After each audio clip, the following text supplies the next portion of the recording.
When we first started Rocky Mountain Reckoning, we hoped we'd tell a few stories that deserved another look. We never imagined where that journey would take us.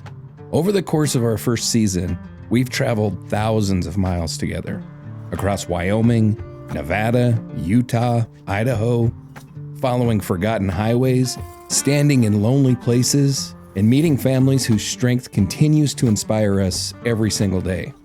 Tonight, there isn't another investigation waiting. There isn't another suspect to examine. And there isn't another mystery to unravel.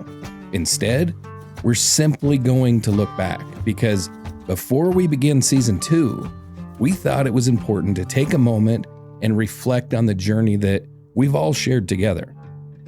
Welcome back, listeners, to Rocky Mountain Reckoning, the series where we return to the crimes rooted deep in the dirt and snow of the American West, the ones that never left the hearts of the people that lived through them. We investigate the stories buried under snowfall, prairie dust, and decades of unanswered questions. The ones whispered through cattle fences, past broken barbed wire, and across wind-lashed highways. But tonight, we're doing something we've never done before. This isn't another case, it isn't another investigation. Tonight is about the journey. Over the past several months, we've covered 32 victims, explored some of the most challenging investigations that we've ever researched, met incredible families, spoken with investigators, learned from experts, and honestly, learned quite a bit about ourselves. So tonight, Angela's going to turn the tables on me a little. Instead of asking questions about a case, she's going to ask questions about the season itself. What surprised us, what challenged us, the stories that stayed with us, and maybe a few things that you've never heard before. And I have to admit, this feels a little strange because normally we're opening a case file, but tonight we're opening a notebook full of questions. Some of these are things I've wanted to ask all season. Some came from listeners, and some, well, we're just curious to hear your answer. And I haven't seen all of these ahead of time, so whatever comes out, you're hearing it exactly the same time that I am. So I guess we'd better get started, John. Yeah, I'm ready. When you first imagined Rocky Mountain Reckoning, did it become what you expected, or did it become something completely different? I'd have to say I think that it became something totally different. It ended up a lot deeper than I really anticipated it being. Mm-hmm. When I didn't know a ton about the whole Great Basin serial killer idea and theory and everything. I knew it was out there, and I knew generally, that it looked at the possibility of like one Great Basin serial killer. I didn't realize initially that it was multiple serial killers. Mm-hmm. I knew that it was probably not all just one serial killer, but I didn't realize that it was as many serial killers as what it ended up being. It was a busy place. It was a very busy place. That kind of blew my mind, honestly. I figured there'd be some one-offs and maybe a serial killer or two mixed in. I didn't expect it to be like the West is infested with serial killers, which is kind of what we've discovered. Yeah. So what made you decide to create Rocky Mountain Reckoning instead of simply covering these cases on Dark Dialogue main show? That's a good question. I think one of the biggest things that I realized when I very first started digging into these cases is how so many of them are not covered at all or very sparsely covered. Yeah. Which kind of made me realize, gosh, there's a whole regional problem. Mm-hmm.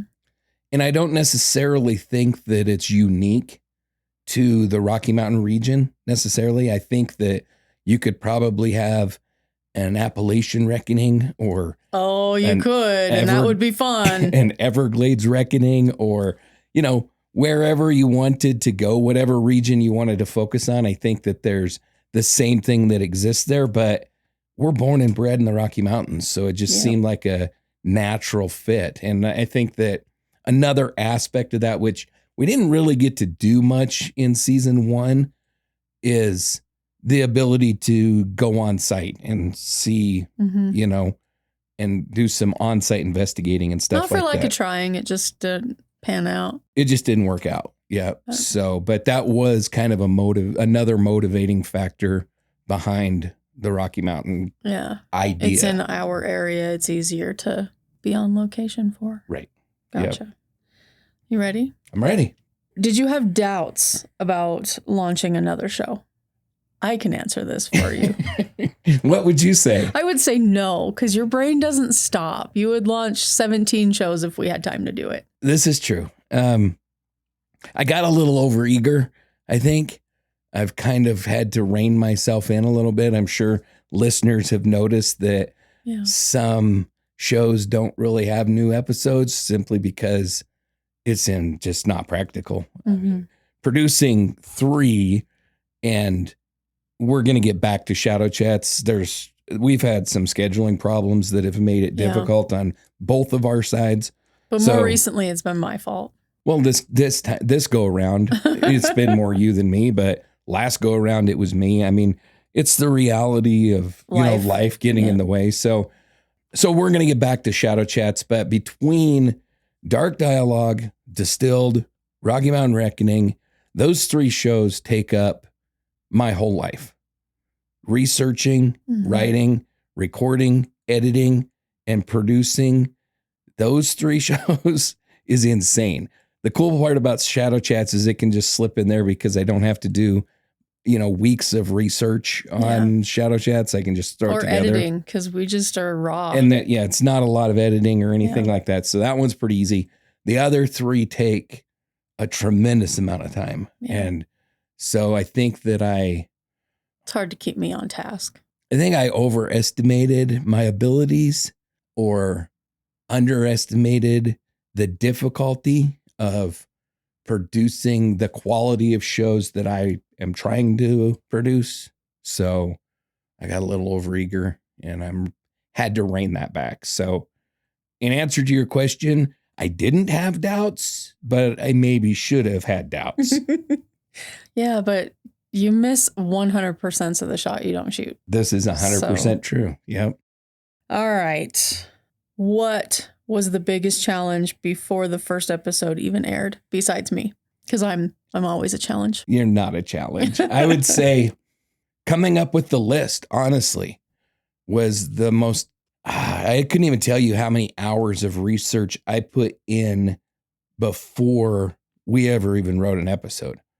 Just trying to figure out who belongs on the list and who doesn't belong on the list. There's multiple different Great Basin serial killer lists out there. Lily Martin, I think is her name, that did the weavings. Yeah. Hers is kind of what I consider the master list, but there's victims that we included in Rocky Mountain Reckoning season 1 that are not on her list. There's other lists that don't have all of the victims that we included. And so just trying to figure out, because at the end of the day, even the cases we covered, I think there's 32. Of those 32, there's still a myriad of cases that could have technically fit. And so trying to walk that tightrope between covering every case that existed in the Great Basin region and which ones really fell within a category that I thought qualified them for the show.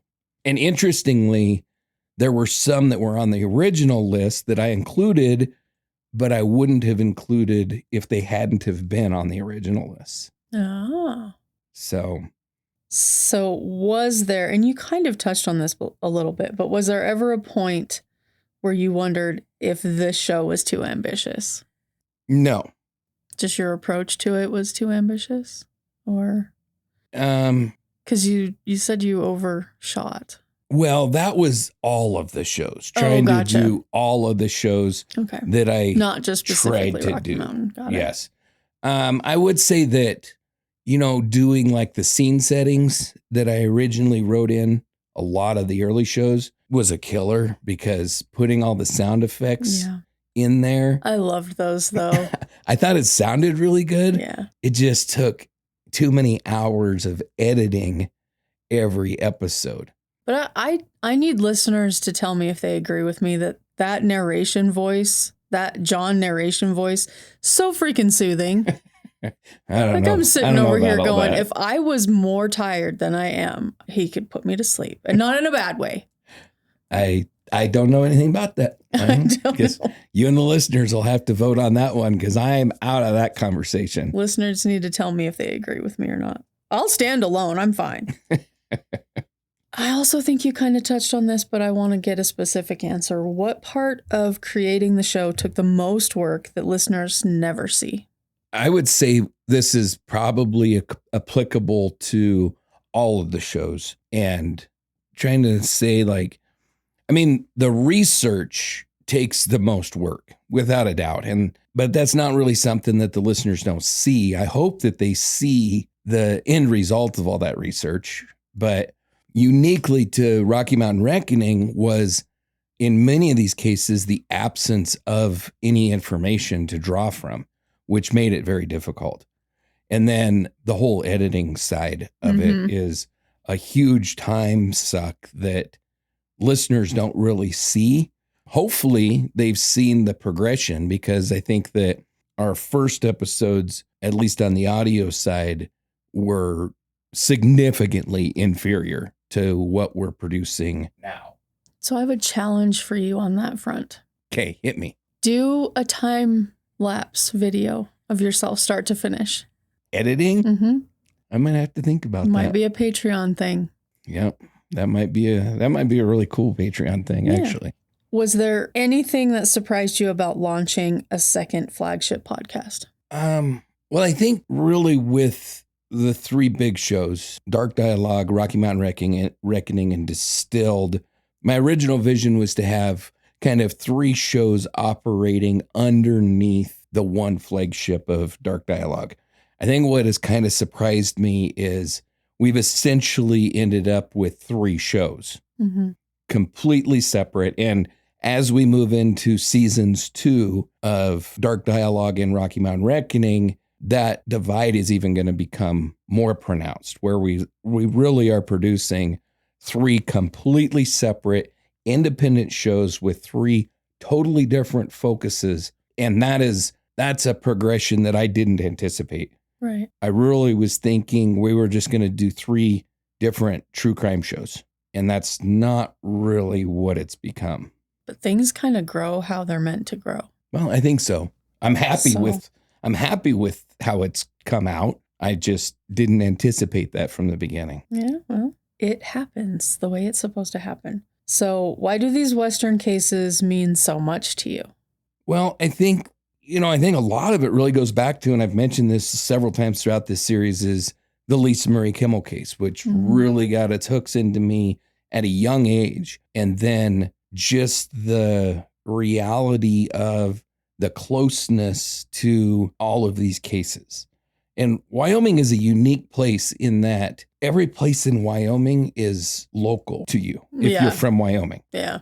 And that's not the same in other states. It just isn't. And a lot of the reason for that is because we're so sparsely populated, we travel a long distance to do anything. I was talking to a guy just a couple weeks ago, and he was like, the one thing that blows me away about you people is I came into town. Us people? Okay. Yeah, and he said, I come into town, and the first time I was ever in Wyoming, I come into town, and the guy, he was interviewing for a job here, and the guy said, I'm going to take you out to dinner. It's an hour drive. And he was like, excuse me? An hour drive to go to dinner? Yeah. And I was like, yeah, that's nothing. That's normal. Yeah. That's what we not do. a big deal. That's what we do here.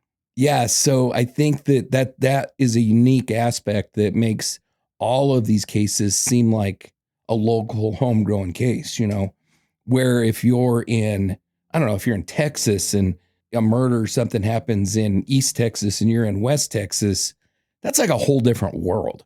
It's not like this happened in my hometown.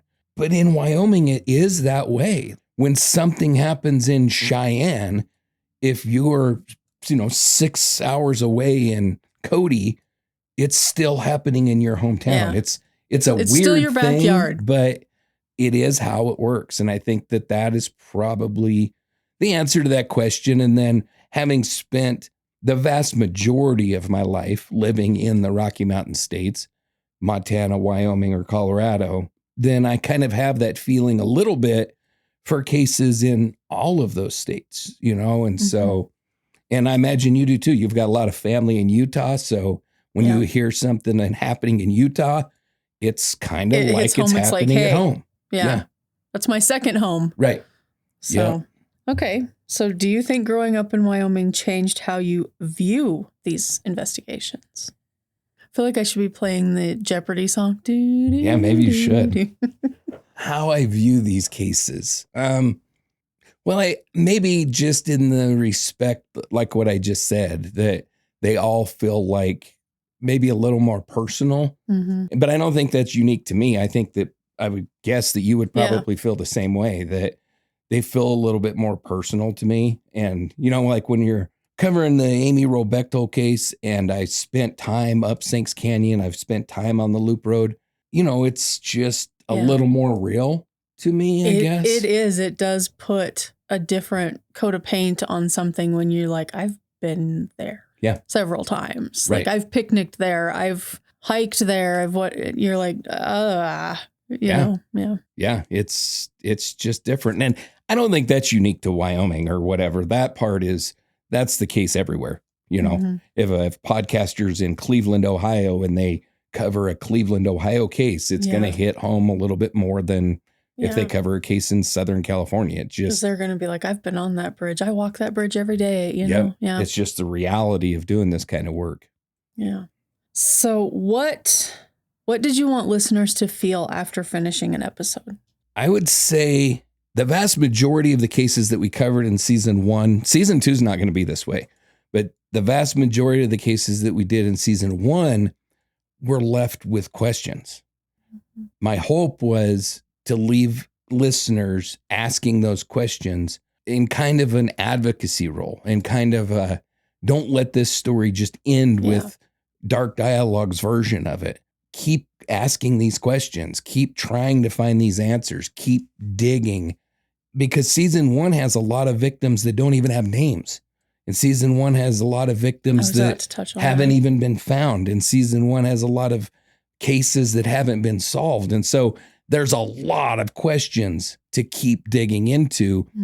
And the reality is if more people don't get involved, it's just too overwhelming for 2 podcasters to try to continue to put out content and do all of the stuff that we do, interview people and set up interviews and all of the stuff that we do to put the shows together.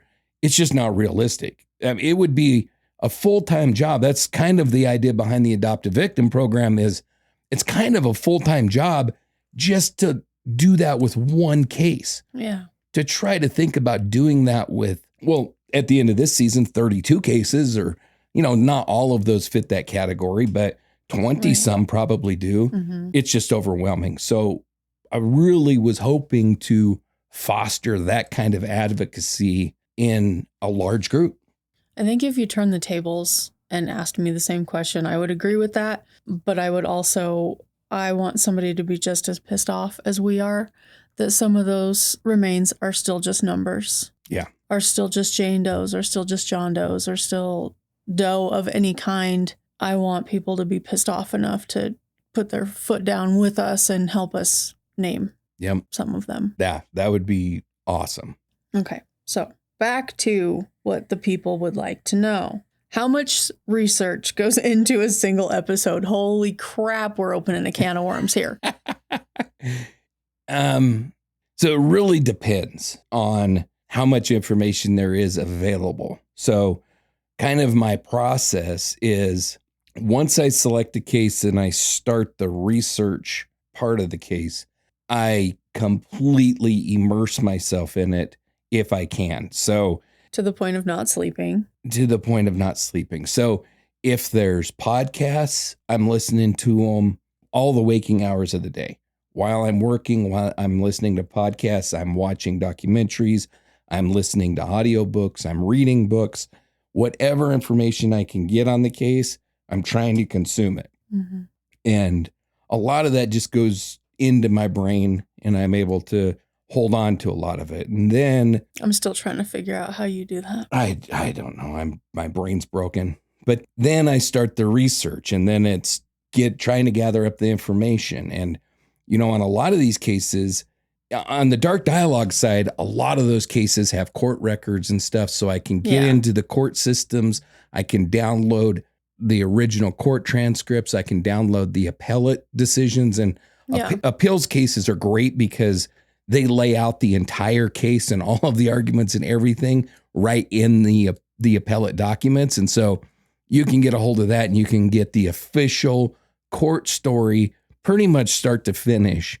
And that's really nice. Mm-hmm. But in so many of the cases we covered in Rocky Mountain Reckoning season 1, it never went to court. We don't even know who they are. Yeah. And so it made the research side a lot more intensive, trying to dig up information. And the really sad part, or the really difficult part, is all of those cases are open investigations. And so FOIA requests can get denied, and they do.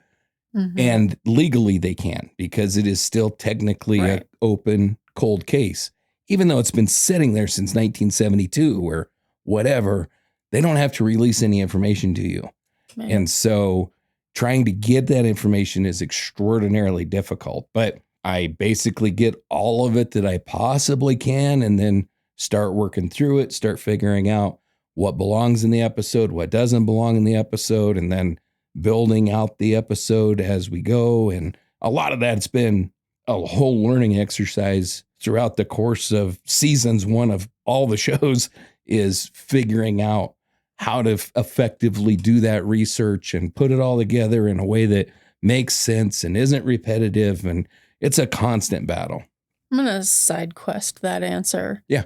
How many FOIA requests do you think, and there has to be some, get denied simply because somebody's lazy and doesn't want to give it? I don't know that a lot get denied because of laziness. I said some. I don't, and the truth is, I don't know that there's a lot that get denied because of laziness. What I question is the ones that get denied. So I'm still working on this one, but like Lauren Agee, why would the FOIA request be denied in Lauren Agee's case? Mm-hmm. It's a closed case, ruled an accident. Yeah. So they think they've finished it, but yet they don't want to talk about it. Yeah. And I don't know. I mean, there's some legal questions there, because that is technically a violation of the Freedom of Information Act to deny access to a closed case that's settled, that's done. There's not an exception for this makes the department look bad, therefore we can't share that information. Yeah. There's not anything like that. And, then on the opposite side of that, you have cases like the Heather Elvis case, where they apparently, I don't know if they get a lot of FOIA requests or what, they just make it very easy, where you submit a FOIA request and you get a link to a zip file that has freaking everything, and then you got to dig through it. That's, on the other side of it. Mm-hmm. But they make it very, very simple and easy. And different states have different shit. Different states have different laws. Like the Freedom of Information Act is a federal act, but then each state has its own exceptions and requirements. Mm-hmm. And some of them you can do it by email. Others you have to mail it in. And it's such a freaking shit show trying to figure out where it goes and what form it has to be in. And some of them will only accept their official form. Yeah. So you have to find it, print it, fill it out, mail it in. Oh, it's just a nightmare. I imagine some of it's like subpoenas, which I learned recently, that you can file 1,000 subpoenas, but if you don't have it written exactly perfect, they don't have to. As long as it's in the state statute that deals with that, that's true. Like, but I mean specifics, like they take it literally. Oh yeah. You have to be so to the punctuation literal. And again, it really depends on the state, because, like I said, South Carolina with the Heather Elvis case, it really wasn't, it was like, we don't give a shit what hoops you jump through. Like, if you submit a request and it's a file that we need to release, we're giving it to you. Mm-hmm. And there's a few states that are like that. Wyoming's great to deal with in that California respect. Is not. Tennessee is not. California is not. Yeah. And so and there's some stuff in the Tennessee Constitution that has some carve outs that make it a lot more difficult than other states. So. Okay. Have you ever completely changed your opinion while researching? Yeah, very recently, actually. And it hasn't just been this one time. The Holly Bobo case, that was one. That wasn't the one is very recent. I'll get to that in a second. But the Holly Bobo case was one when we first initially covered, and I realized this wasn't Rocky Mountain Reckoning, but still, when we first covered that case, I thought that there was a possibility that they got the wrong guys. Mm-hmm. And then after I started looking into it for Distilled and digging deeper, I come to the conclusion that I just do not believe that Zach Adams is guilty. Period. Full stop. I think he's an innocent man in prison for that. I remember the day you texted me saying something's not right. It would have to be superhuman to get this done. Yeah. So, yeah. But I was shocked that day. Yeah. And that one really hit me because when we recorded the episode, I was very clear that I didn't really know what to think about it. I didn't really trust how everything came together in the investigation, but I wasn't 100% convinced. At this point, I'm 100% convinced. But the Rocky Mountain Reckoning case, very recent, is Amy Wroe Bechtel. When I first started digging into that case, I really felt like Steve Bechtel got focused on too hard and that opportunities were missed, but that he was probably as likely as anybody else to have committed the crime. By the time we finished episode 4, I didn't feel that way at all. I think that I don't know that he could have possibly done it. We discussed that in the episode, but I don't think that he's on equal footing at all with Dale Wayne Eaton or with another stranger that we have no clue who it is. I think that of everybody, Steve Bechtel's probably the least likely to have done it. And it's just the timeline constraints. Like if you cannot possibly be in two places at one time. You just can't be. And so you have to reconcile that. And from what I've read, you just made a bunch of the population very happy by saying that and a bunch of the population very angry by saying that. Because there's still some Steve haters out there. A lot. Matter of fact, I would say that if you go talk about that case, there's probably a 75% chance that the response you're going to get is Steve did it. The husband did it. Yeah. Most people that don't know the case and don't really listen to true crime and don't really stay up to date are still stuck in 1997 when they heard that Steve did it. And, so they don't have the information to have changed their minds. And I would say that probably the vast majority of the Wyoming population still feels like he probably did it. And I think that it's not certain, but it's very unlikely that he did it. How do you decide when you've researched enough? I don't know. I'll let you know if that ever happens. I was wondering about that. I mean, I think that... Is that a thing with John? With cases that have clear answers, this guy killed this woman and we know, and he's in prison, he was put to death, whatever the case may be. There's not a lot to go on beyond that. Like, there's only so much you can research on a solved case.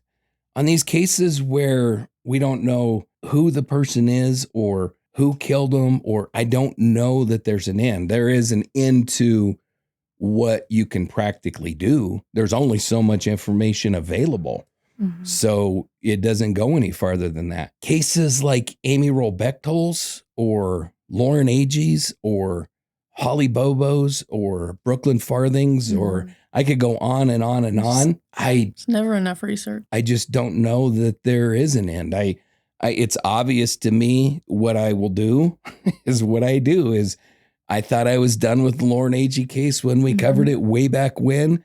And now I'm revisiting it on Distilled. That's how Distilled was born, was the fact that you can't stop researching. Pretty much. So. Yeah. So I don't know if I ever figure out an answer to that question, I will be sure to do an update and let everybody know. We will be waiting with bated breath. Yeah. Well, don't hold your breath. You often say you don't want to prove someone guilty. You want to find the truth. Why is that important? Because I think that like the Amy Wroe Bechtel case is a perfect example of why that's important. Because, and I don't know that you've listened to it or not, and I don't want to give too much away, but the Susan Jing King case that I'm covering on Distilled right now is another very good example of that. When you prove the wrong person guilty, is all you do is create a whole bunch more victims. You re-victimize the families. Yep. You've created a victim in the person that you've put in jail wrongfully. Mm-hmm. You've created victims of all of their family members. The list just goes on and on and on and on and on. And, and then you have cases like Holly Bobo's where if I'm correct and Zach Adams is not guilty, then you've created victims of Terry Dicus, who was the TBI agent who was essentially ran out of a job because he didn't agree with it. You've made a victim now of John Walker, who was the U.S. Marshal on that case, who didn't agree with the fact that they were going after. And then their families. And I mean, it's just exponential. So it doesn't really matter. And that's, like Amy Wroe Bechtel's case. I think the Dale Wayne Eaton is the most likely named suspect that we have. We talked about that, but that doesn't mean we can hang that on him and say, okay, now it's solved. Yeah. It's not solved. If we found DNA, if we found something that proved it was him. If he would have freaking talked right before he lost his mind. Yeah. If we found her body on property that he had or had access to, or, something like that, then that's one thing. But to just call it solved and now we can go about our business. I think law enforcement falls into that trap from time to time, and it does nothing but damage. It doesn't help anybody to convict the wrong person. Or like what they did with Steve Bechtel, if he's innocent, I mean, what they've done to that man's life, it still, I'm sure, affects him to this day. Yeah. And that's just wrong. It's wrong. It's wrong for law enforcement to do it. It's wrong for the justice system at all levels to do it. And it's frankly wrong for podcasters and journalists to do it as well. Now, when you're talking about a piece of shit like Dale Wayne Eaton, I don't really care. I really do not care. He made his bed. Yes. If you got somebody that's in prison for murder, I really don't give a shit. I care about like the victims' families, and if they're wrongfully accused of that crime, then I care about the potential other victims from the killer that's still out there. But the effect it has on this piece of shit, I could care less. I do not care. Because even if they 100% came up with Amy on Dale's property or whatever, Steve's going to carry that black mark, at least to a degree, for the rest of his life. It's like trying to wash off Sharpie. It's never going to come off. Without a doubt. Yeah, so, he's branded for life. Yeah. Yep. Ready to move on? Sure.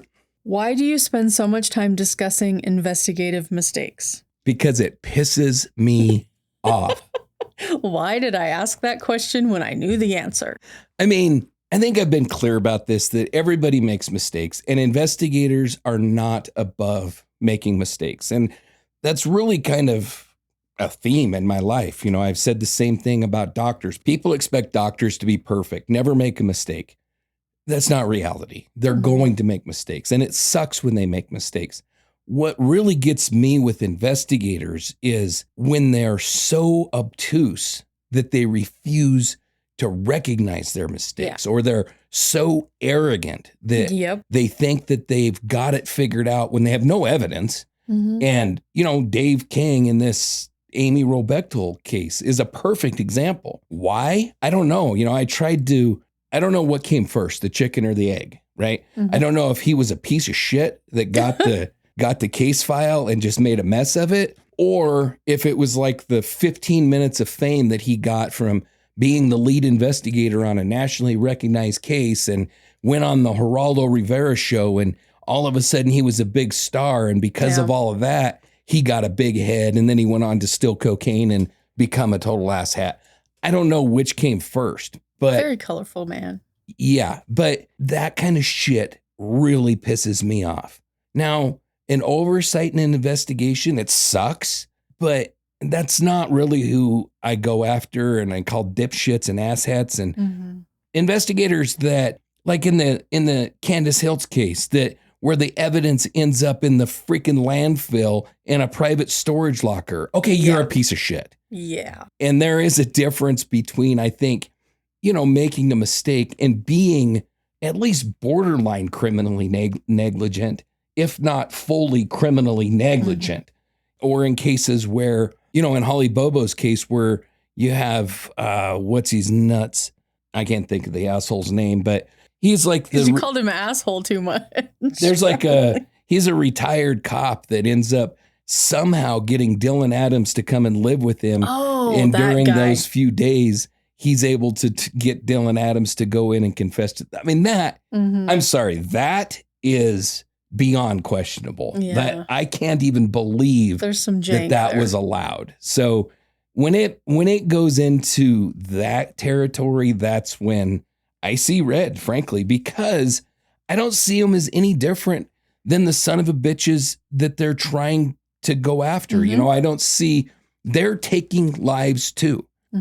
When you put somebody in prison for a crime they didn't commit, you're stealing their life. No, it's not murder, but you're stealing their life in a very similar way to murder. And if they're in there for the rest of their life, if they get shanked in prison and die, it is murder. Yep. And does it matter that they're pieces of shit? No, it doesn't, because we have a system in this country that's supposed to protect pieces of shit from getting wrongfully convicted. And that's important because it protects the non-pieces of shit from getting wrongfully convicted. Yeah, I see red with that. It really pisses me off. Well, then let's jump right into how do you avoid confirmation bias? It's very hard. But when I'm investigating, and I'm not always perfect at it. I would say it's harder for me than it is for you. But when I'm investigating a case, whenever I reach a theory or what I think, I test myself and I say, is there anything that points away from this? I try to find counter evidence to whatever my theory is. And, you know, I'll use again, and part of this is just because it's fresh in my mind, but I'll use again the Amy Wroe Bechtel case and Dale Wayne Eaton. Every listener that's been listening to this show for any time knows I hate the man. I really have an axe to grind with that piece of shit. I do not like him. But when I'm looking at the Amy Wroe Bechtel case, I have to be honest. There is a lot of evidence that points to possibly Dale Wayne Eaton being involved, but there's a lot of evidence that isn't existent. I don't really know of anything that points away from him being involved, but there's no smoking gun.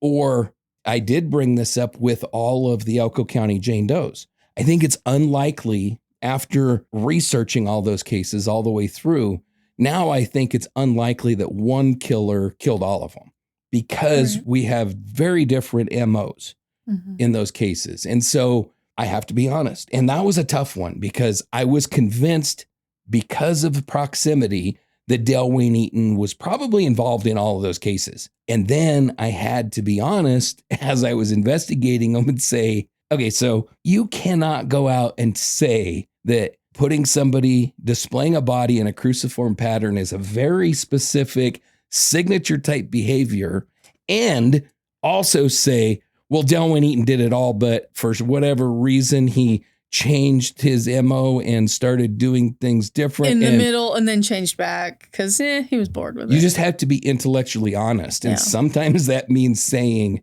I was wrong. Which, if you're not willing to say that, then be something where you don't have to say that. Because I think if you're doing any true crime stuff, you have to be willing. And that includes being law enforcement, being anywhere in the criminal justice system, being a doctor, attorneys, there are multiple jobs where you have to be able to say, you know what, I was wrong and I'm changing my mind. And I learned from it, and it will help me in the future. Yep. So why is it important to tell listeners when you don't know something? I think the same reason, intellectual honesty. Making shit up just decreases your credibility, which I don't want to do. So if I don't know something, if something can't be found or I couldn't find it, then I try to be honest about that. Yeah, I recollect a lot of times you saying, I couldn't find it. It might be out there. I couldn't find it. Yep. And then my brain's going, well, if John can't find it, I can't find it. Yes. Which episode took the longest to build? Probably Lisa Marie Kimmell's. It was a long arc, and you wanted to do it justice because it's somewhat of your white whale. Right. And there's so much information out there. And that sounds counterintuitive, because you would think if there's so much information out there, then it makes investigating it really easy. You have to digest it all first. and you have to throw out the shit that doesn't match. Mm-hmm. It's amazing. And it's something I didn't realize until I started researching for the podcast, and really something that I didn't realize until later on in the process, which kind of burned me a few times early on, is reporters don't line up. Like, you can read a newspaper article from this paper and one from this paper, and they don't match at all. And there can be huge and very critical differences within that reporting. And then, obviously when you're going, I don't really use this for research because it's unreliable, but stuff like Reddit or any place where, just any Joe Blow, Wikipedia. Yeah, anybody can edit that. Anybody can edit that. And so you have to be very, very careful. So I'm not really talking about that, but I'm talking about like official publications, like reading the Washington Times and the New York Times, and the stories don't line up. Some huge information is wrong. You were both there at the same time. And so when you have a case that has a shit ton of information out there, multiple TV specials that have been done and multiple different books and different write-ups, like Lisa Marie Kimmell's case, it really makes the investigation difficult, wading through all of that material, trying to figure out what's true, what's not true. Then once you do all that, then you try to figure out, okay, what do we include in the episode? What do we leave out? And so, I would say that one probably took the longest. Okay, let's flip the table. Which one came together the fastest? Unfortunately, the episodes where I had to cover like 3 or 4 victims at a time because I didn't have any information. Yeah. Those come together very quickly because you literally have like 3 sources. You have like NamUs. That's if it's a missing or an unidentified person, that's always a good resource. There's some of those cases that are like on the Doe Network or the Unidentified Wiki, stuff like that. And then the state has like little bulletins, and sometimes they're a sentence long. This victim was discovered 2.5 miles south of Wendover, Nevada. Here's the number you call if you have any information. That's literally like it. Mm-hmm. So those ones come together real fast because there's nothing to go through. There's nothing to put together. There's hardly anything to say. Okay. Which episode changed the most between your first outline and the final recording?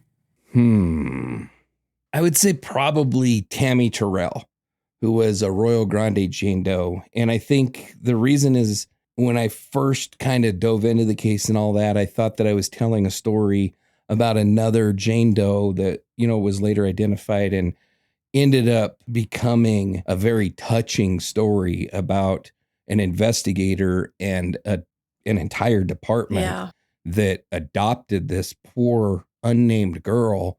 And I mean, to the point that the main investigator had the rendering of her hanging on his wall and considered her one of his children. And his final breath about her was, it was heartbreaking. Yeah.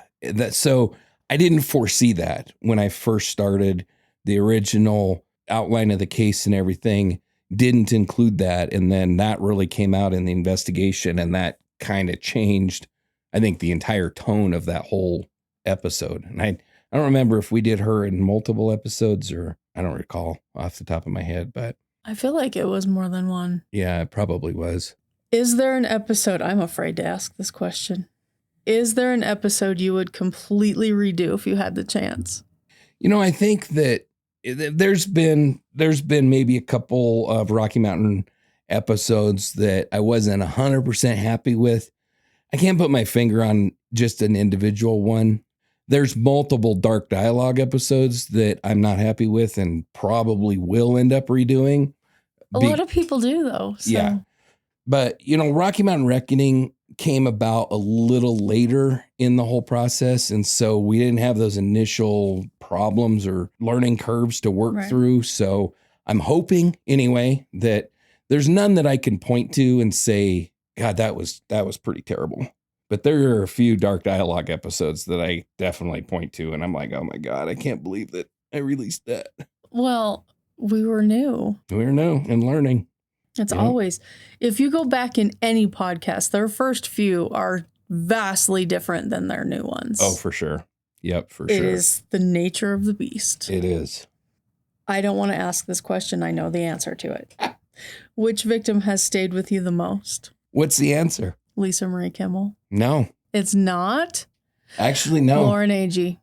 Well, if we're talking about, if we open it up to absolutely anybody, that would still be a tough one to answer because there's a few of them for me. But the one that honestly that I don't know if there's just one, UP 7519, it just is something, and I think it's affected you the same way.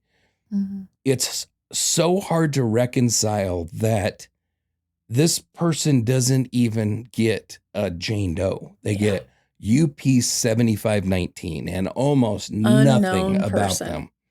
That one is really tough for me. It's one that I think about pretty much every day. And I would say all of the Jane Does that we've talked about are kind of that way. And it's weird, but once they get a name, it just feels different. I'm experiencing that with Shafter Jane Doe right now. She was just identified this month. Mm-hmm. Like the first part of June, she was just identified. Right. And it's different, like immediately. It's different. Cindy Estrada, July of last year, she was identified. It just is different. It's like, feels like there's more reverence now. well, now they have a home. Mm-hmm. It's the only way I can describe their it. families, like, they have their families back. Yeah.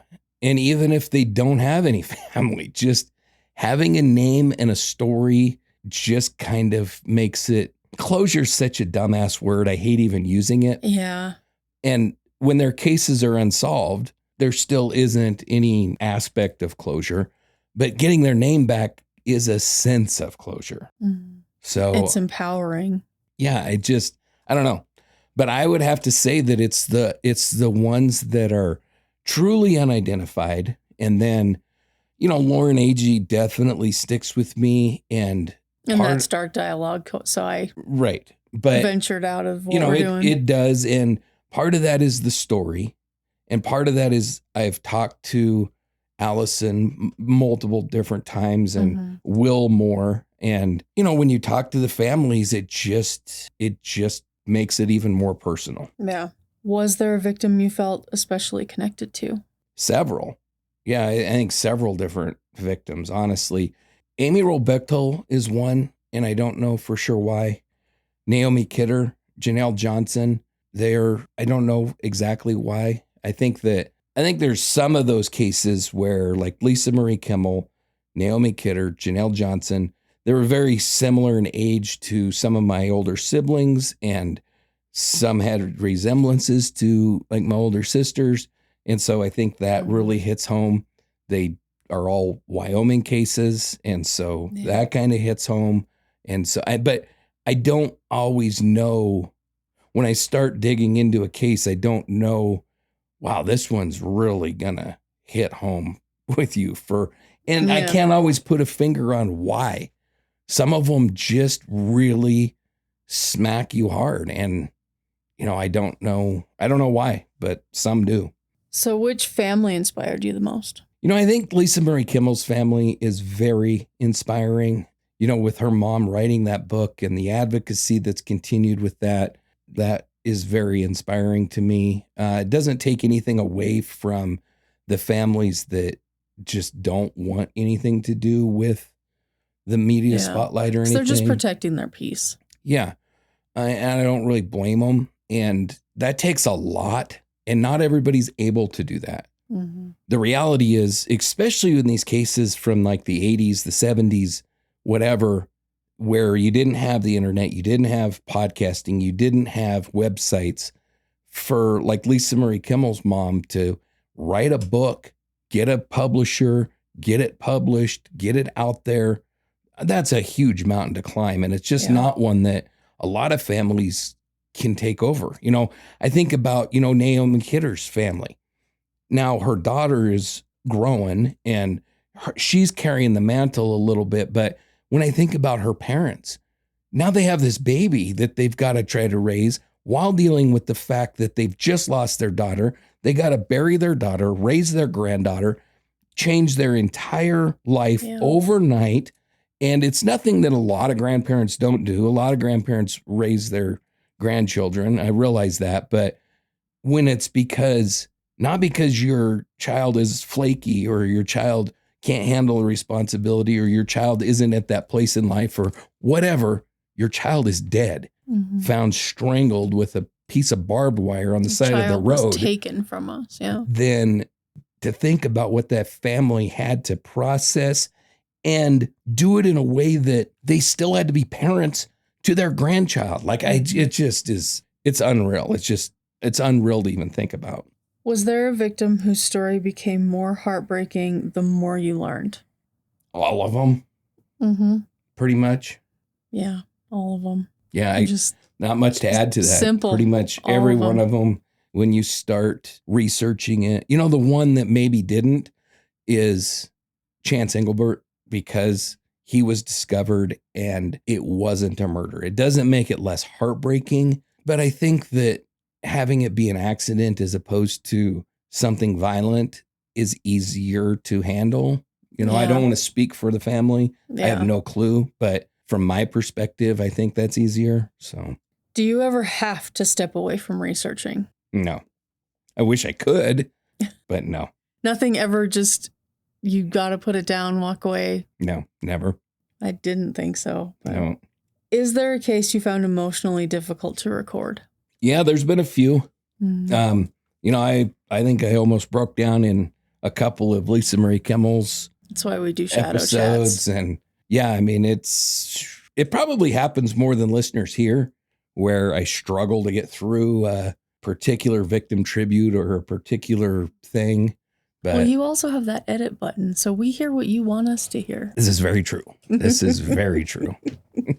Have you ever finished recording and just sat in silence afterwards? No, not that I can remember, because usually we're recording together and then we sit and shoot the shit for a while afterwards or whatever. But decompress. Yeah. You know, I do think that there's been times that I've been researching where I've come across something or whatever, and then I just kind of sit there and process it and don't really write, don't really listen to anything, don't really do anything, but just sit there and think through it. And victim tributes are that way a lot for me, where I'll get through it and then I'll just kind of lay my head back and kind of run through the words that I just wrote. And does it do this victim justice? And it's difficult because you don't want to say the same thing every time about every victim. And so it's a hard line to walk where you try to make it specific to that victim. But I would say that the victim tributes are probably the biggest place where I do that.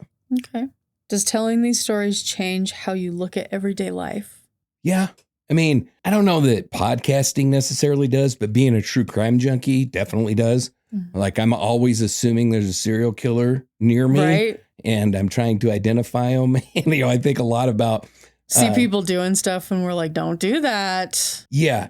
You know, I think a lot about, like, John Douglas tells the story of, you know, when he was raising his daughter and he was always like, you know, when they go to like a ballet recital for her or something like that, and he'd lean over to his wife, and before he could even talk, she'd be like, I know, I've seen him. I'm watching him. Because he's like, that guy's a pedophile. He's here. And I'm no John Douglas. Don't get me wrong. But podcasting does make you, or at least being a true crime junkie makes you kind of think that way. And you're like, okay, that guy's sketchy and I'm not turning my back on him. Or, you know, I want to be near the exit, facing the exit, whatever the case may be, because 100%. Why is his hand in his pocket? Right. 100%. Yep. So many people have said to me, you have got to stop doing this. Nope. I will save a life someday. Yep. Yeah. So has this work changed how you think about grief? I don't think so. I think that I've pretty well, but you know, it's hard to say because I've been involved in this work for longer than I've been podcasting. So if we go back to, you know, the first time I ever encountered a victim's family, or the first time I ever got involved in searching for a missing person or something, if we go back to that, then yes, it does, because it really drives home the difference. And this is kind of a sensitive line, but there is a difference between losing a loved one and, you know, being able to at least bury them and identify who did this to them, or if it's an accident or suicide or whatever the case may be, and dealing with the loss of an absolutely unknown loss of a loved one. Heather Elvis, the Chance Engelbert case before it was solved. Even now, just because it's still fresh.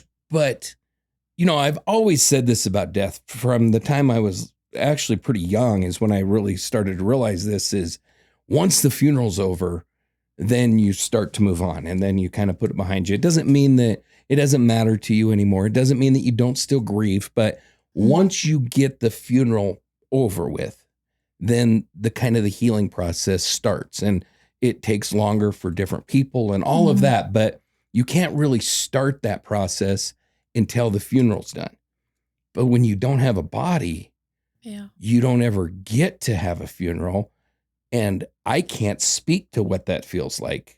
Thank God I've never had to experience it. But when I look at these families, like Heather Elvis or Brooklyn Farthing, or, the list goes on and on and on. Just where are they? Yeah. The Ziskowskis, their families up until they were finally identified and reunited with them. Shafter Jane Doe. And each other. Yeah. Shafter Jane Doe, whose family just got the call this month. They've been dealing with her. I think it was 1993.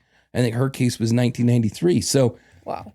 It is different, and it does definitely change how I look at grief. And I think that doing this makes me more understanding to where victims' families are in the grief process, because, there's the 5 stages of grief, and anger is one of them. And they can be extremely angry at everybody, and that's part of it. And you just have to understand that that's where they're at and honor that and respect it. And which case do you think still has the best chance of being solved?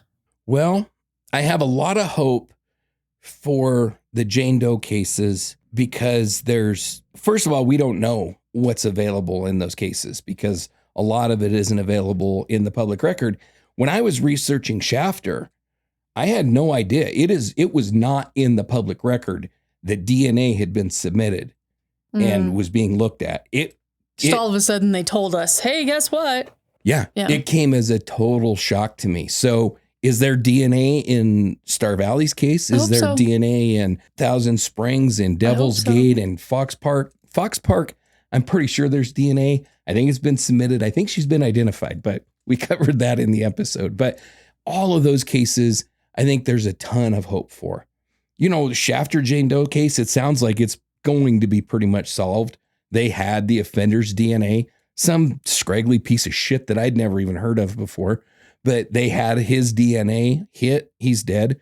So there will be no justice, but at least there's a very good likelihood that there's going to be some resolution. Justice that we can see. There'll be justice in hell, but. Yeah. But, those cases, I think, give me the most hope of being solved. Cases like Amy Wroe Bechtel's, as sad as it is, the reality of Amy's case is investigators made such a shit show of that investigation, and we don't have a body.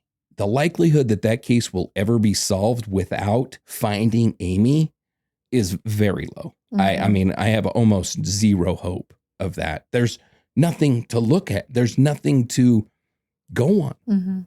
If they found a body, then there's a possibility that maybe there's some DNA, or wherever they found the body, maybe that would point to an offender. Right. But short of that, I have almost no hope in that case. Which Jane Doe identification inspired you the most? For whatever reason, Cindy Estrada. And I don't know why. I think part of the reason, if I'm just being brutally honest, is the artist rendering of her made her so much more human than almost all of them. That when she was identified, it just, I don't know, it just hit a little bit harder. And, if you look at that artist rendering, it's, first of all, it's like a portrait. It's like a painting of this young girl. And, and so it's not like she sat for it. Yeah. It's not like these, well, frankly, kind of crappy clay busts that are on some of them. No, I don't understand how they do those too. The Well, they little do a lot. markers and everything. Like some of them are really, Blows my really mind. good. Mm-hmm. And then there's some of them that, like, if you look at the ones that were done for Irene Vasquez, who's Bitter Creek Betty, Yeah. I mean, it looks like a bad Halloween mask. It's Mhm. terrible.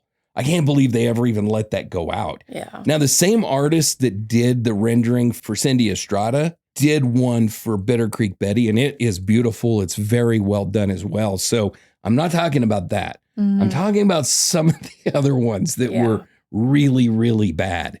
But I think whatever reason, with Cindy Estrada, I think it was because she ended up being a little bit older than they thought.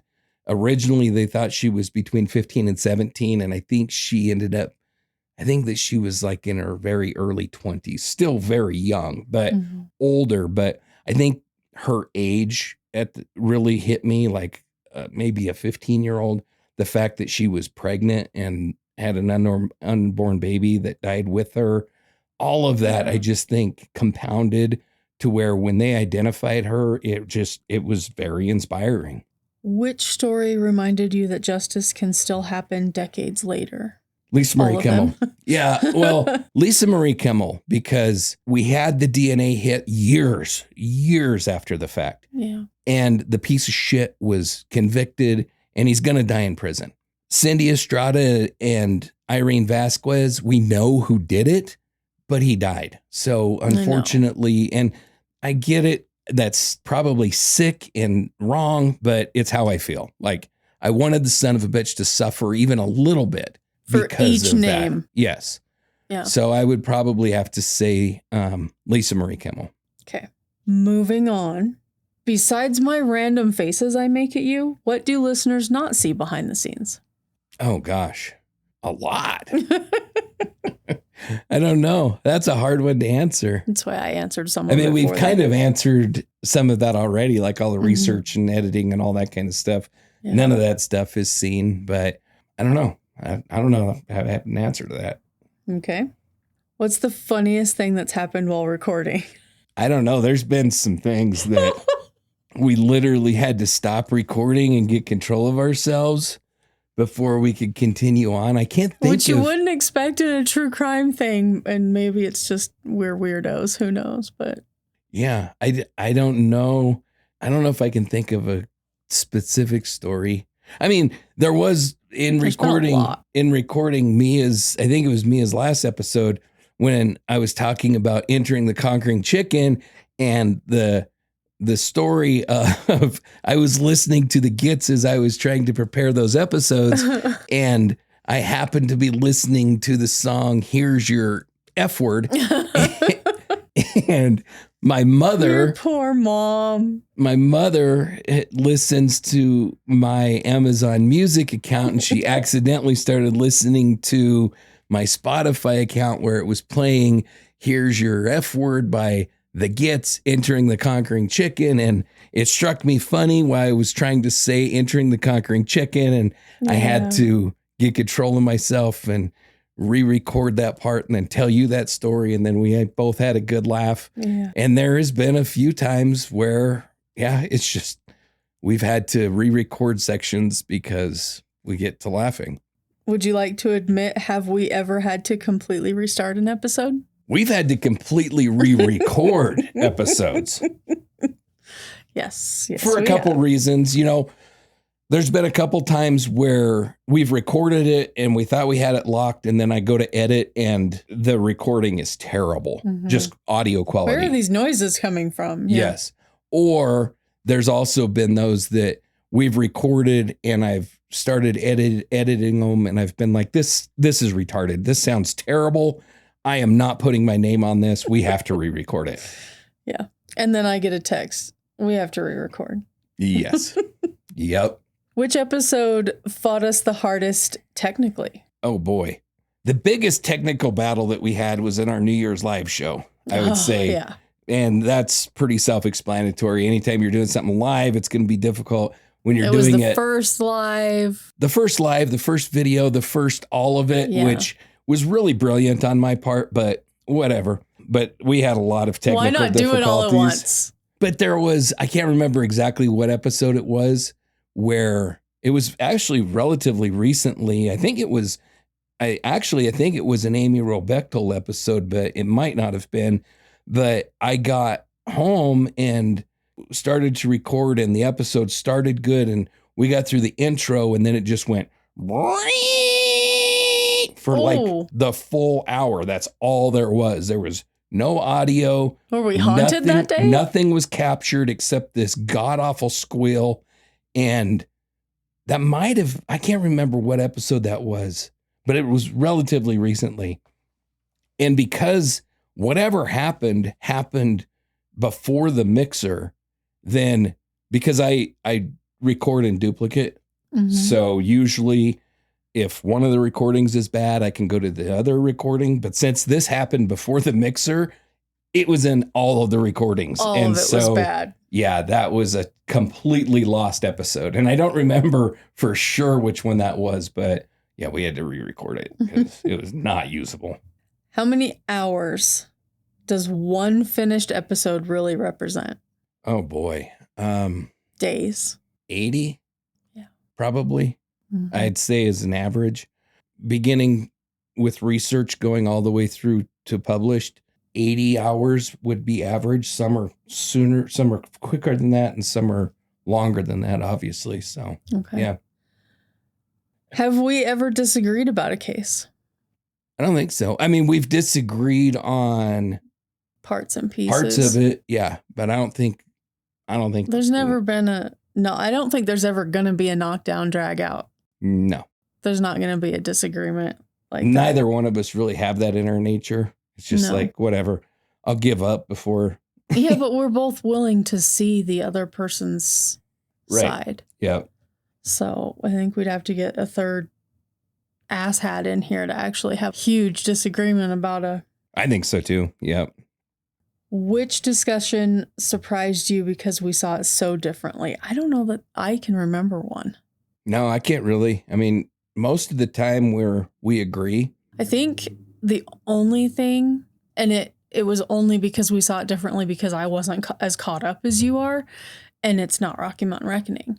It was the Stephen Avery making him a murderer, but I wasn't caught up to you yet. So and that was the only reason the discussion was so different. And like shadow chats with cryptids and all that shit. Yeah. There's a lot of that stuff we see differently. I love them. You don't. Right. Yeah. How has doing this podcast changed our friendship? I'd say in a lot of different ways, but probably the most obvious is we've just become closer. I think so. Come to know each other better. That kind of stuff. I think so too. Yep. You're stuck with me, dude. Oh, ditto. Okay. What have you learned about me that you didn't know before we started? I don't like that question. Well, why'd you ask it then? Because it's written here. People want to know. I don't know that there's really anything. Honestly. There's nothing that you've learned. Okay.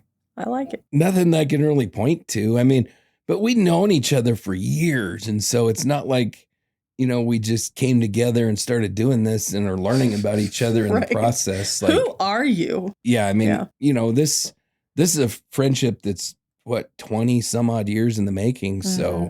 So yeah, I can't really point to anything. How about you? Same question. Yes, I will say I did not realize how deeply you will devour research and information. Yeah. I did not know what I was getting into with that. And I'm not upset about it.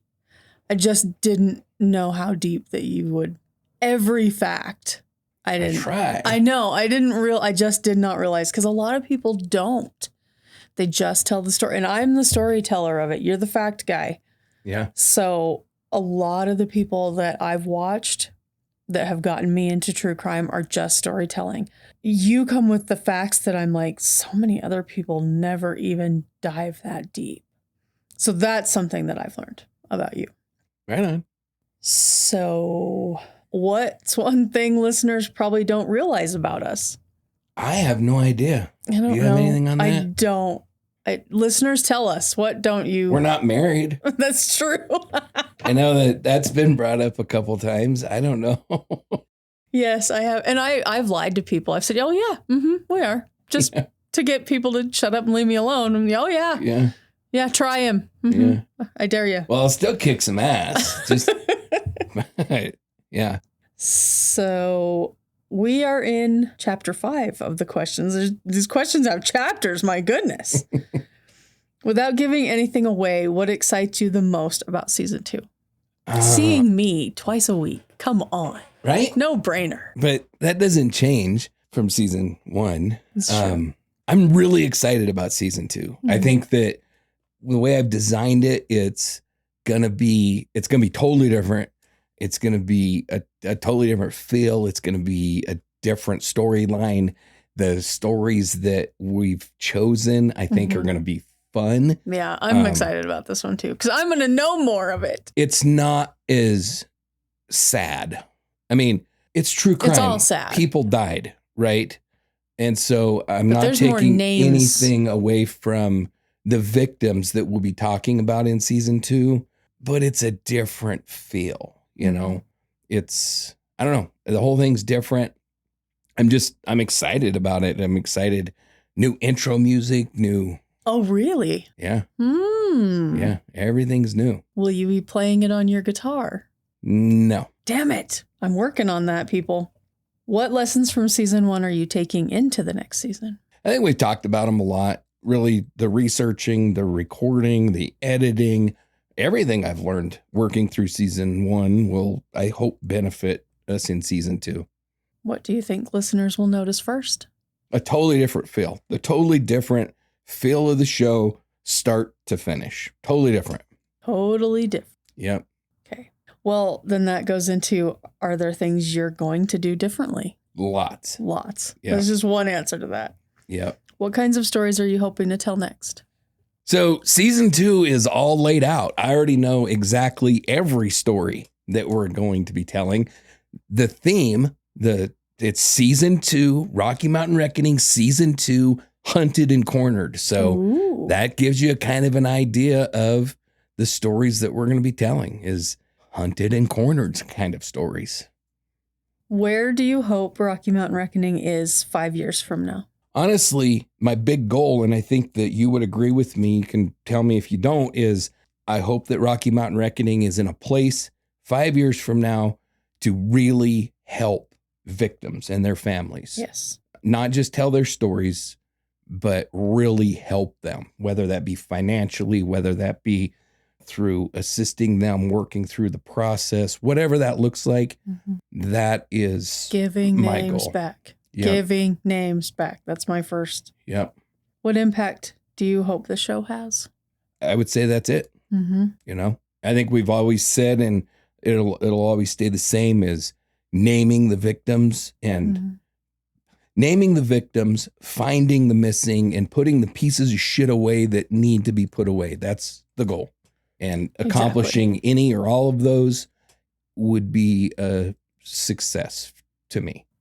And that leads into the next question. So I'm not going to ask it properly, but what does success look like to you? Well, I think that kind of circles back to the first question, not necessarily the second. The second is kind of like the bucket list or the big dream. This is really what. Okay. But yeah. The reality is we might never find the missing. We might never identify an unidentified. We might never be involved in putting a piece of shit away. But if we can be involved in helping a victim's family, or, you know, if we're fortunate enough to be able to help multiple victims' families, then that's a success. Agreed. If one family told you the show made a difference, would that be enough? 100%. Yes. I agree with that too. Yeah. Why do you believe these stories still matter?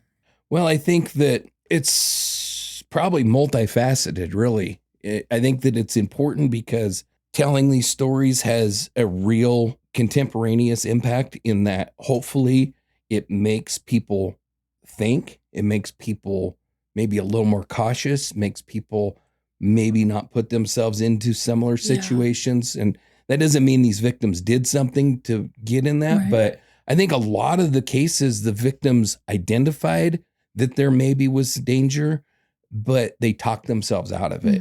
And so a real world, honest hope is that if one person says, I don't feel right about this. And there's a reason that I'm going to listen to myself. And it's because I've heard a story similar to this and I'm going to get myself out of this situation. That's huge. Yeah. And I think that. Or if they see a family member in that situation, they're like, nah, you should think about it. Right. Yep. And, then I think there's just the reality of all of true crime where, sharing these stories, it honors the victims, it honors the families. In cases where there is unanswered questions, it keeps these stories in the public eye. So maybe somebody that has some information hears it or whatever. So I think it's multifaceted. I think there's a lot of different reasons. So I never in my life would have thought that Dark Dialogue would have the opportunity to have a lightning round, but I'm here for it. Are you down? I'm down. You down? All right, let's do it. I'm just saying it. You're answering. Okay, yeah. So, hardest episode. Now this is where the music. Do, do, do, do. Yeah, I would say like the hardest to research and produce and all that kind of stuff would be probably Lisa Marie Kimmell.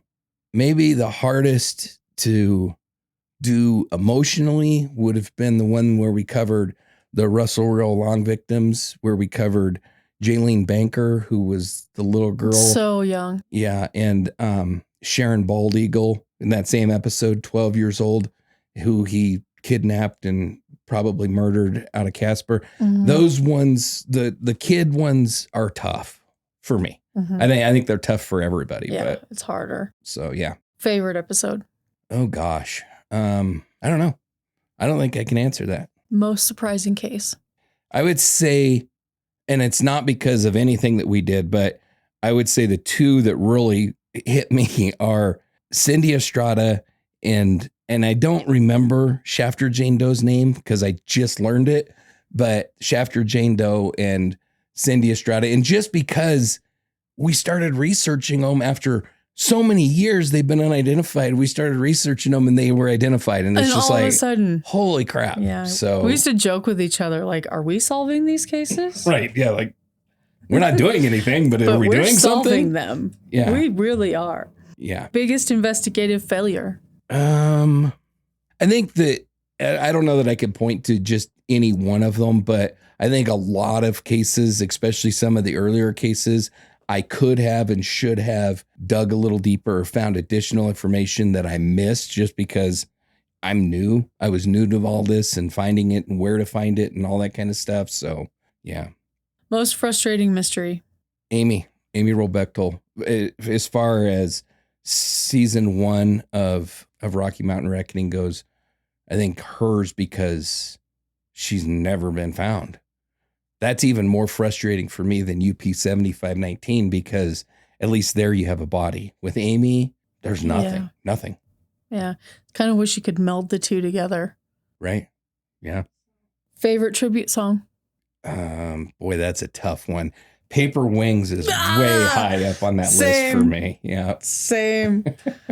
Most difficult victim tribute. Oh boy.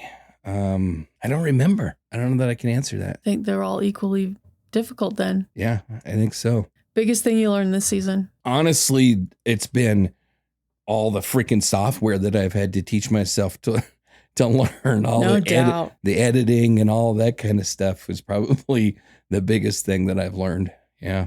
One word that describes season 1. Satisfying. If I had to pick one word. Okay. I'm very satisfied. Is it at the level that I wanted it to be? Probably not. But am I proud of it? Am I happy with it? Yeah. Yeah, I am. Yeah. It's not a bad first season. I don't think so. No. I don't think so. Coffee or energy drinks while researching? Coffee. I don't do energy drinks. I hoped, actually do iced tea. I hoped that I knew the answer to that. I was like, I don't think either one of us like energy drinks. No disrespect to people who do, but how many browser tabs do you usually have open? 47. Yeah, it gets pretty crazy. So I have 3 screens that I work on. When I'm doing research, I usually have at least 2 of those that are dedicated to research. When I have like my tab groups in Google, when I open my research tab groups, I think there's like 8 that open all at once. just in that. And then it can get, I would say on average, probably 15 to 20, I would guess. Okay, I'm going to add on to that because I need to know. How often do you clear your cache because your computer's about to shut down? I have to do it on a pretty regular basis. I thought so. Yeah. I thought so. Okay, so these are the questions I think could produce the most meaningful conversation. What have these 32 victims taught you about life? That you can't take it for granted because you never know. 100%. Has covering these cases changed your opinion about people? Yes. Still don't like them? Still don't like them. I mean, I think, yes, on the good side and the bad side. I think that, we've encountered some amazing people, some amazing families, some really inspiring stories. Big stories of resilience. Yeah. And then on the other side of the coin, we've uncovered a vast network of pieces of shit that were operating very near to me at multiple times in my life, and I had no clue. Yeah. So I think it's been twofold. I think it has made me more open to people and like people a little bit more, and it's made me more suspecting of people and made me hate people a little bit more. So I like you more, but you're sus. Yeah, exactly. Yeah. So what's one misconception people have about cold cases? I think that one misconception is that I think a lot of people look at cold cases and say, well, the investigators just didn't do a good job. And I don't think that's always the case. I think that's sometimes the case, but I think that there's a lot of these cases where the investigators did everything right. And I know I said earlier that, every investigation has mistakes. They do, but really there's cases like Cammie Terrell's, that case down there. Those investigators took that to heart. They really did everything humanly possible. And for whatever reason, technology wasn't there, the evidence wasn't there, whatever the case may be, it just wasn't a solvable case. Not every case is solvable, unfortunately. True. That's very sad. What have you learned about families who live through tragedy? They're unbelievably resilient. Unbelievably resilient. Most. Some break up entirely. They do.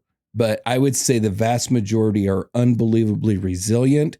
And it's very difficult when you're approaching a family member to talk about a tragedy like this, and your instinct is to not ask them about the tragedy because you don't want to tear open those wounds. And one thing that has been very surprising to me is how open they are and how healed to the point where they can discuss it. A bigger percent want to discuss it. Right.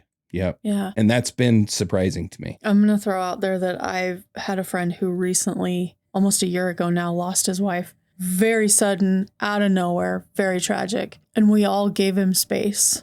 And I took 4 to 6 months before I reached out because we didn't even know exactly how. We just knew it was sudden. And finally, I was like, I don't want to pour salt in the wound, but can I ask? And his response was, no one wants to talk to me about it. And that's all I want to do is talk about it. Yeah. And I was like, open the door. Talk to me all you want. I didn't know. Like, we thought we were being reverent to your pain. And he was like, no, she is the greatest person in the world. And I want to talk about it. Wow. That's awesome. So yeah. Some people just tactfully ask. And if they say no, respect it. Yeah. But more often than not, they need to talk about it. Yeah. What do you wish every listener understood before judging an investigation? That the media doesn't always get it right. No shit. Yeah. And they don't try to. There's a lot that you don't know. And I'm not preaching because I'm as guilty of this as anybody. So it's not like I'm sitting up here on a high horse saying, do what I do, don't do, because that's not the case. We are all kind of geared to that. And we hear these cases and we're like, the husband did it. And I think that not jumping to conclusions would be one thing that I wished all of us would learn to do better. Fastest answer is generally not the correct answer. Yeah. And like I said, I'm terrible at that. So it's something that I'm working on a daily basis. So I'm certainly not preaching, but I think that it would benefit all of us to take a step back and take a breath and try to get the whole story before we reach a judgment. Has your definition of justice changed? I don't really think so. I think that, and this doesn't this isn't really relevant to Rocky Mountain Reckoning. It's just overall doing this work has and I've felt this way before we started the podcast. So it's not something that has come along just since we started it, but it has definitely strengthened in that I really question the death penalty. I grew up being very pro death penalty, and then I moved a little bit away from the death penalty. And now after the first season of doing this, I've moved probably even farther away. And not because I don't think it's a just punishment, not because I don't think a piece of shit like Dale Wayne Eaton deserves it. It's because I really question, well, I don't question. I know for a fact that everybody sitting on death row is guilty. Mm-hmm. That's a problem I can't get past. So I would say that as far as that goes, that has changed. As far as my definition of justice, I think that the one big thing that has changed for me is the realization that we continue to re-victimize victim families for their entire lives. And I have a big problem with that. And shame some of them. Well, yeah, but I mean within the justice system. Oh, like, gotcha, yeah. We sentence these pieces of shit that are found guilty for murder to sentences that require the families to revisit that pain every time there's a parole hearing. And I have a big problem with that. Like, I think that if you take a human life, then maybe we don't kill you. That's a different conversation. That's a different argument. And I still don't know exactly where I come down on it because I kind of ride the fence. But when it comes down to spend the rest of your life in prison, that's a no-brainer for me. Like, you lose the ability to live in society if you kill somebody. Yep. Maybe you can make some arguments for manslaughter or something like that. That's not something we cover much. Mm-hmm. We are talking about cold-blooded freaking pieces of shit killers. Yep. And these families are having to go to parole hearings on a regular basis. And every time they do, they're re-victimized. And that, I think, is a flaw in our justice system. I really do. Okay. What role does hope play in unsolved cases? I think it's huge because if you don't have hope, then you're going to put it on a shelf and never look at it again. It's what keeps that case in the forefront of people's minds. And so the only way an unsolved case will ever be solved is if people have hope that it can be solved. If you could speak to every victim's family from season 1 at once, what would you want them to know? That we did the best that we could with the stories they entrusted us with. I like it. When listeners finish season 1, what do you hope they remember most? The unsolved cases. The fight, the drive, still find them? Yeah, the missing, the unnamed, the unsolved. Yeah. And which goes right into the last question of why is it important we continue telling these stories? Yeah, I think we've answered that. It's keeping 4 times over, yeah. Yeah. Yeah. So I don't know about you, but I think hearing some of these stories behind the stories makes me appreciate the season even more. And I will add, makes me appreciate you even more because while I know how much you do, you shoulder a lot. Wow. So thank you. I'm happy to do it, and thank you. Mm-hmm. And, you know, when we started Rocky Mountain Reckoning, I thought this show would be primarily about unsolved cases, about investigations and evidence and asking difficult questions. And it is, but somewhere along the way, it really became something a lot bigger. And it became about people and families and communities and the responsibility that comes with telling someone else's story. Yeah. And that's something that we will never take lightly. To every family who trusted us, sincerely, thank you. To every listener who spent time with us this season, thank you. To everyone who shared an episode, sent us a message, corrected us when we needed correcting, or simply listened, thank you for helping build something that we're incredibly proud of. And thank you to everyone who has supported Rocky Mountain Reckoning and the entire Dark Dialogue Network. Whether you've been with us since the very beginning or just discovered the show, we're grateful you're here. Very. And season 1 may be over, but Rocky Mountain Reckoning is only getting started. We've already begun work on season 2, new investigations, new interviews, new locations, new stories that deserve to be told. And I honestly think it's going to be even stronger than what we've built this year. And we can't wait to share it with all of you. So before we go, we have one more thing that we'd like to share. This is your very first look at what's coming in Rocky Mountain Reckoning Season 2. Thank you for walking this journey with us, and we'll see you soon. Until then, stay curious, keep asking questions, and together, let's continue to make the guilty face the reckoning. Dispatch. I've got fresh tracks. Looks like you went into the timber. I'm at the base of the canyon wall. Requesting backup.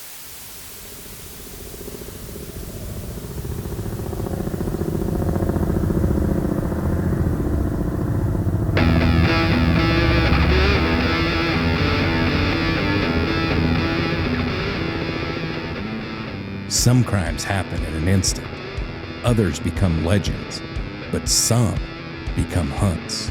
Across the Rocky Mountain West, from the high deserts of Wyoming to the canyons of Utah, the mountains of Colorado, the forests of Idaho, and the open country of Montana, there are stories of people who believed they could disappear. Some ran for days, some for months, one for more than 40 years. Some died in shootouts, some surrendered, some were cornered with nowhere left to run. This season, we'll follow the trail of Earl Durant, walk the final miles of Charles Starkweather, disappear into the wilderness with Claude Dallas, stand inside the Silver Dollar Bar, and revisit some of the most dramatic manhunts and confrontations the Rocky Mountain West has ever known. These aren't just murder stories. They're stories of pursuit, stories of survival, stories of impossible choices, stories where one decision changed everything. And this season, we're bringing you closer than ever before. New investigations, new interviews, new voices, new perspectives, and stories that have shaped communities across the Rocky Mountain West for generations. Every episode asks the same question. What happens when someone believes they've found the perfect place to hide? Only to discover the mountains have a way of closing in. This is Rocky Mountain Reckoning, Season 2. Hunted and cornered, because eventually everyone runs out of places to hide.